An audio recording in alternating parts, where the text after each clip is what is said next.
Ecclesiastes 1. These are the words of the teacher, the son of David, king in Jerusalem.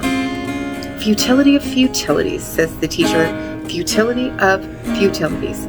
Everything is futile. What does a man gain from all his labor at which he toils under the sun? Generations come and generations go, but the earth remains forever. The sun rises and the sun sets. It hurries back to where it rises. The wind blows southward, then turns northward. Round and round it swirls, ever returning on its course. All the rivers flow into the sea, yet the sea is never full. To the place from which the streams come, there again they flow. All things are wearisome, more than one can describe. The eye is not satisfied with seeing, nor the ear content with hearing. What has been will be again, and what has been done will be done again. There is nothing new under the sun. Is there a case where one can say, "Look, this is new"? It has already existed in the ages before us. There is no remembrance of those who came before, and those yet to come will not be remembered by those who follow after. I, the teacher, was king over Israel in Jerusalem, and I set my mind to seek and explore by wisdom all that is done under heaven. What a heavy burden God has laid upon the sons of men to occupy them. I've seen all the things that are done under the sun and have found them all to be futile, a pursuit of the wind. What is crooked cannot be straightened, and what is lacking cannot be counted. I said to myself, "Behold, I have grown and increased in wisdom beyond all those before me who were over Jerusalem, and my mind has observed a wealth of wisdom and knowledge." So I set my mind to know wisdom and madness and folly. I learned that this, too, is a pursuit of the wind.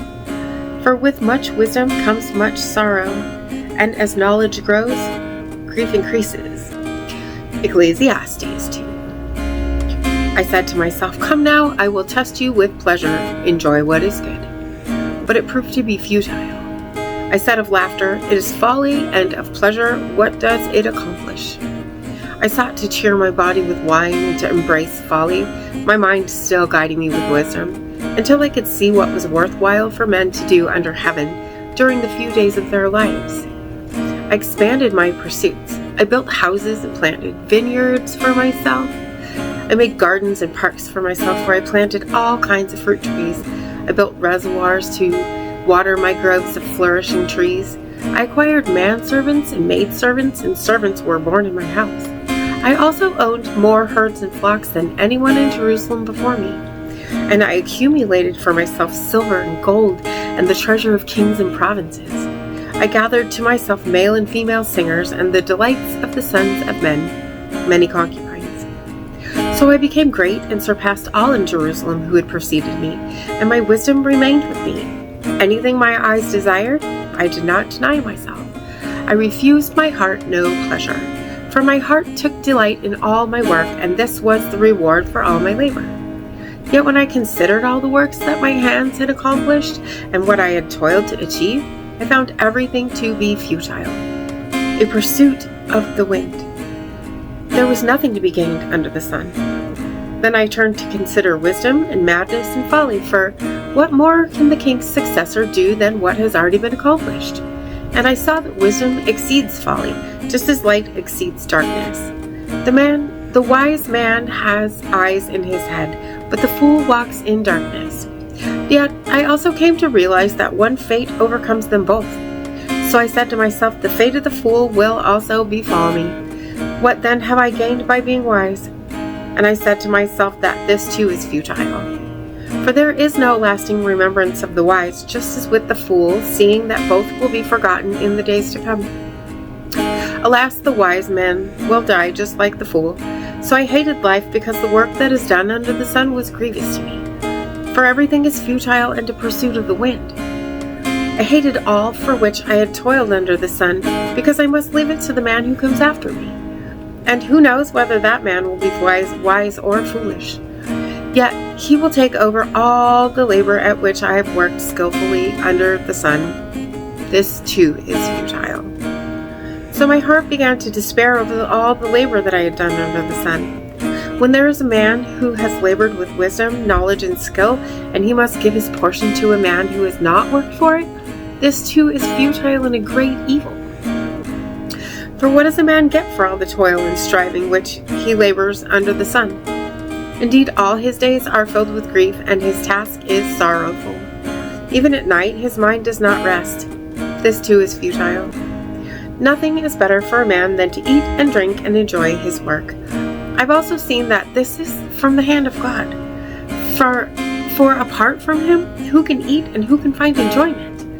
To the man who is pleasing in his sight, he gives wisdom and knowledge and joy, but to the sinner he assigns the task of gathering and accumulating that which he will hand over to one who pleases God.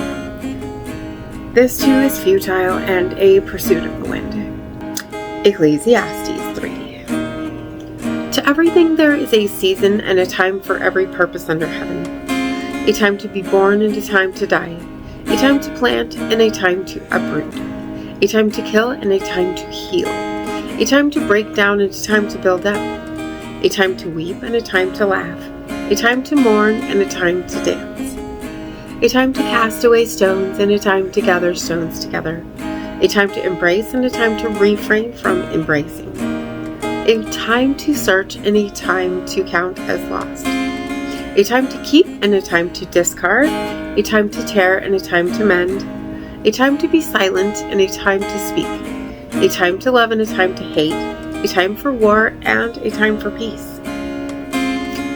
What does the worker gain from his toil? I've seen the burden that God has laid upon the sons of men to occupy them. He's made everything beautiful in its time. He has also set eternity in the hearts of men, yet they cannot fathom the work that God has done from beginning to end. I know that there is nothing better for them than to rejoice and do good while they live, and also that every man should eat and drink and find satisfaction in all his labor. This is the gift of God. I know that everything God does endures forever. Nothing can be added to it or taken from it. God does it so that they should fear him. What exists has already been, and what will be has already been. For God will call to account what has passed. Furthermore, I saw under the sun that in the place of judgment there's wickedness, and in the place of righteousness there's wickedness. I said in my heart, God will judge the righteous and the wicked, since there is a time for every activity and every deed. I said to myself, as for the sons of men, God tests them so that they may see for themselves that they are but beasts. For the fates of both men and beasts are the same. As one dies, so dies the other. They all have the same breath. Man has no advantage over the animals, since everything is futile. All go to one place, all come from the dust, and all return to dust. Who knows if the spirit of man rises upward and the spirit of the animal descends into the earth? I've seen that there is nothing better for a man than to enjoy his work, because that is his lot. For who can bring him to see what will come after him? Ecclesiastes 4. Again, I looked and I considered all the oppression taking place under the sun. I saw the tears of the oppressed, and they had no comforter. The power lay in the hands of their oppressors, and there was no comforter. So I admired the dead who had already died, above the living who were still alive. But better than both is he who has not yet existed, who has not seen the evil that is done under the sun. I saw that all labor and success spring from a man's envy of his neighbor. This too is futile and a pursuit of the wind. The fool folds his hands and consumes his own flesh. Better one handful with tranquility than 2 hands full with toil and pursuit of the wind. Again I saw futility under the sun.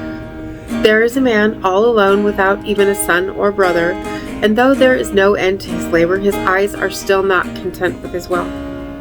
For whom do I toil and bereave my soul of enjoyment? This too is futile, a miserable task. 2 are better than 1 because they have a good return for their labor. For if one falls down, his companion can lift him up. But pity the one who falls without another to help him up. Again, if 2 lie down together, they will keep warm, but how can one keep warm alone? And though one may be overpowered, two can resist. Moreover, a cord of 3 strands is not quickly broken. Better is a poor but wise youth than an old foolish king who no longer knows how to take a warning. For the youth has come from the prison to the kingship, though he was born poor in his own kingdom. I saw that all who lived and walked under the sun followed this second one, the youth who succeeded the king. There is no limit to all the people who were before them, yet the successor will not be celebrated by those who come even later. This too is futile and a pursuit of the wind. Ecclesiastes 5. Guard your steps when you go down to the house of God. Draw near to listen rather than to offer the sacrifice of fools who do not know that they do wrong. Do not be quick to speak and do not be hasty in your heart to utter a word before God. After all, God is in heaven and you are on earth, so let your words be few. As a dream comes through many cares, so the speech of a fool comes with many words. When you make a vow to God, do not delay in fulfilling it, because he takes no pleasure in fools. Fulfill your vow. It is better not to vow than to make a vow and not fulfill it. Do not let your mouth cause your flesh to sin, and do not tell the messenger that your vow was a mistake. Why should God be angry with your words and destroy the work of your hands? For as many dreams bring futility, so do many words. Therefore, fear God. If you see the oppression of the poor and the denial of justice and righteousness in the province, do not be astonished at the matter, for one official is watched by a superior, and others higher still are over them. The produce of the earth is taken by all. The king himself profits from the fields. He who loves money is never satisfied by money, and he who loves wealth is never satisfied by income. This too is futile. When good things increase, so do those who consume them. What then is the profit to the owner, except to behold them with his eyes? The sleep of the worker is sweet, whether he eats little or much, but the abundance of the rich man permits him no sleep. There is a grievous evil I have seen under the sun, wealth hoarded to the harm of its owner, or wealth lost in a failed venture. So when that man has a son, there's nothing to pass on. As a man came from his mother's womb, so he will depart again, naked as he arrived. He takes nothing for his labor to carry in his hands. This too is a grievous evil. Exactly as a man is born, so he will depart. What does he gain as he toils for the wind? Moreover, all his days he eats in darkness with much sorrow, sickness, and anger.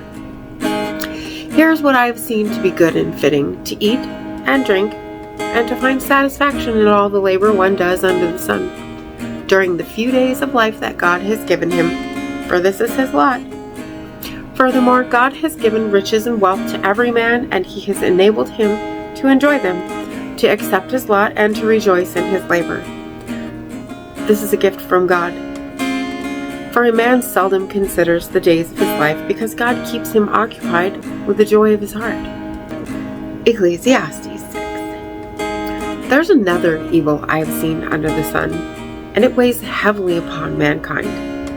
God gives a man riches, wealth, and honor, so that he lacks nothing his heart desires. But God does not allow him to enjoy them. Instead, a stranger will enjoy them. This is futile and a grievous affliction.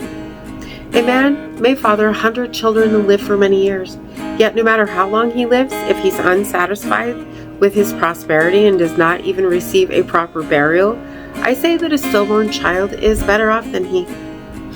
For a stillborn child enters in futility and departs in darkness, and his name is shrouded in obscurity. The child, though neither seeing the sun nor knowing anything, has more rest than that man, even if he lives 1,000 years twice over but fails to enjoy his prosperity. Do not all go to the same place? All a man's labor is for his mouth, yet his appetite is never satisfied. What advantage then has the wise man over the fool? What gain comes to the poor man who knows how to conduct himself before others? Better what the eye can see than the wandering of desire. This too is futile and a pursuit of the wind. Whatever exists was named long ago, and whatever happens to a man is foreknown. But he cannot contend with one stronger than he. For the more words, the more futility, and how does that profit anyone? For who knows what is good for a man during the few days in which he passes through his fleeting life like a shadow? Who can tell a man what will come after him under the sun? Ecclesiastes 7. A good name is better than fine perfume, and one's day of death is better than his day of birth. It is better to enter a house of mourning than a house of feasting, since death is the end of every man, and the living should take this to heart. Sorrow is better than laughter, for a sad countenance is good for the heart. The heart of the wise is in the house of mourning, but the heart of fools is in the house of pleasure. It is better to heed a wise man's rebuke than to listen to the song of fools. For like the crackling of thorns under the pot, so is the laughter of the fool. This too is futile. Surely extortion turns a wise man into a fool, and a bribe corrupts the heart. The end of a matter is better than the beginning, and a patient spirit is better than a proud one. Do not be quickly provoked in your spirit, for anger settles in the lap of a fool. Do not say, "Why were the old days better than these?" For it is unwise of you to ask about this. Wisdom, like an inheritance, is good, and it benefits those who see the sun. For wisdom, like money, is a shelter, and the advantage of knowledge is that wisdom preserves the life of its owner. Consider the work of God.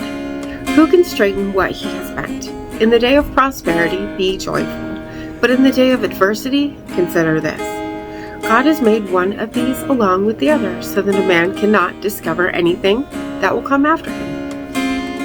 In my futile life, I have seen both of these, a righteous man perishing in his righteousness, and a wicked man living long in his wickedness. Do not be overly righteous, and do not make yourself too wise. Why should you destroy yourself? Do not be excessively wicked, and do not be a fool. Why should you die before your time?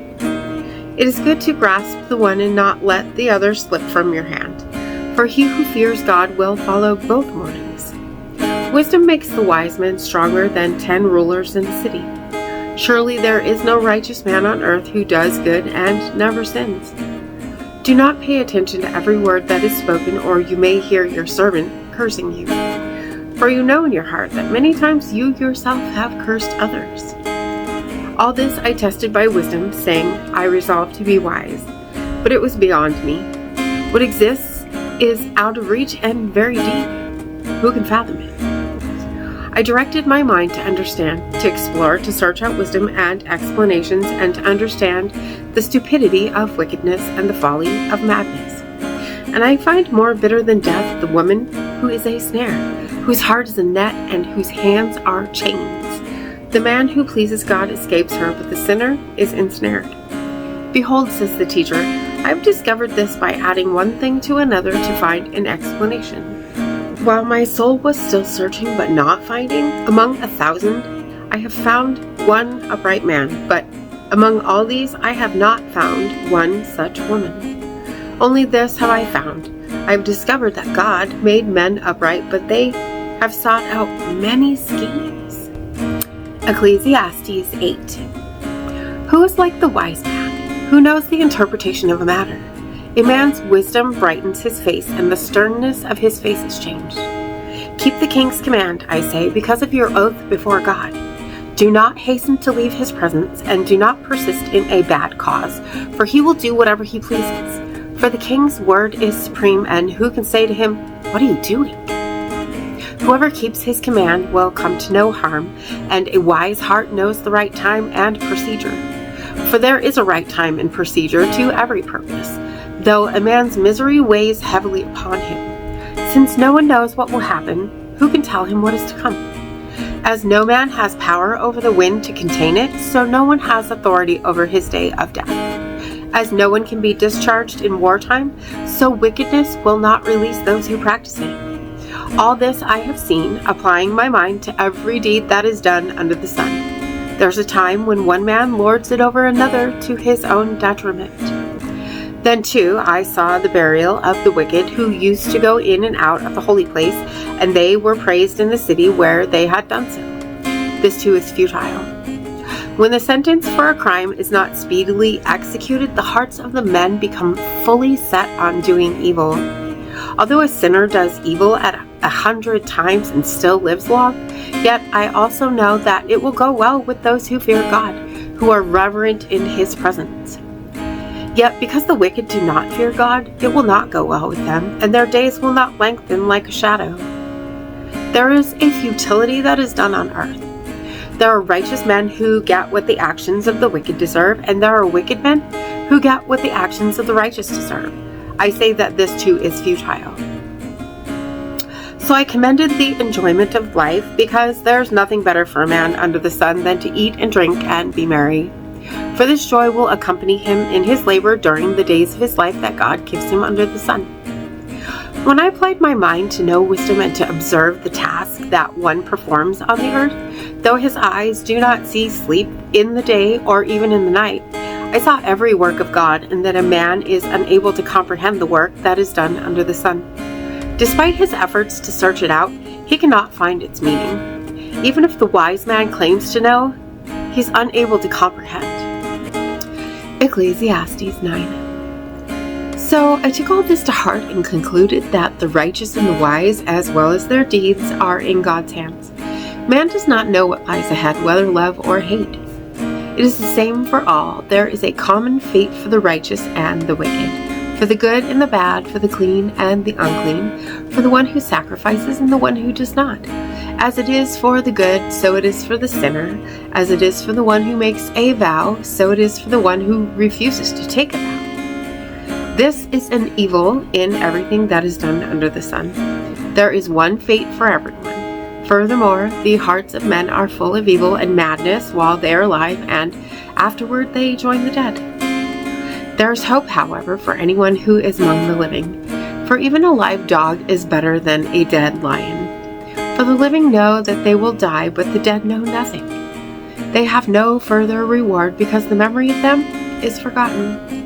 Their love, their hate, and their envy have already vanished, and they will never again have a share in all that is done under the sun. Go eat your bread with joy, and drink your wine with a cheerful heart, for God has already approved your works. Let your garments always be white, and never spare the oil for your head. Enjoy life with your beloved wife all the days of the fleeting life that God has given you under the sun, all your fleeting days. For this is your portion in life, and in your labor under the sun. Whatever you find to do with your hands, do it with all your might. For in Sheol, where you are going, there is no work or planning or knowledge or wisdom. I saw something else under the sun. The race is not to the swift, nor the battle to the strong. Neither is the bread to the wise, nor the wealth to the intelligent, nor the favor to the skillful.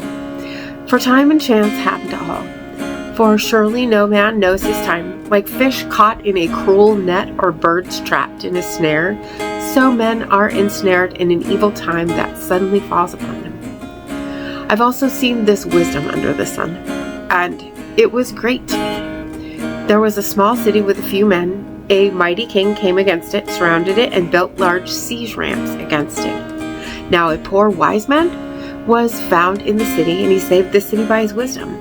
Yet no one remembered that poor man. And I said, wisdom is better than strength, but the wisdom of the poor man is despised, and his words are not heeded. The calm words of the wise are heeded over the shouts of a ruler among fools. Wisdom is better than weapons of war, but one sinner destroys much good. Ecclesiastes 10. As dead flies bring a stench to the perfumer's oil, so a little folly outweighs wisdom and honor. A wise man's heart inclines to the right, but the heart of a fool to the left. Even as the fool walks along the road, his sense is lacking, and he shows everyone that he is a fool. If the ruler's temper flares against you, do not abandon your post, for calmness lays great offenses to rest. There's an evil I have seen under the sun, an error that proceeds from the ruler. Folly is appointed to great heights, but the rich sit in lowly positions. I have seen slaves on horseback, while princes go on foot like slaves. He who digs a pit may fall into it, and he who breaches a wall may be bitten by a snake. The one who quarries stones may be injured by them, and he who splits logs endangers himself. If the axe is dull and the blade unsharpened, more strength must be exerted, but skill produces success. If the snake bites before it is charmed, there is no profit for the charmer. The words of a wise man's mouth are gracious, but the lips of a fool consume him. The beginning of his talk is folly, and the end of his speech is evil madness. Yet the fool multiplies words. No one knows what is coming, and who can tell him what will come after him? The toil of a fool wearies him, for he does not know the way to the city. Woe to you, O land, whose king is a youth, and whose princes feast in the morning. Blessed are you, O land, whose king is a son of nobles, and whose princes feast at the proper time, for strength and not for drunkenness. Through laziness the roof caves in, and in the hands of the idle the house leaks. A feast is prepared for laughter, and wine makes life merry, but money is the answer for everything.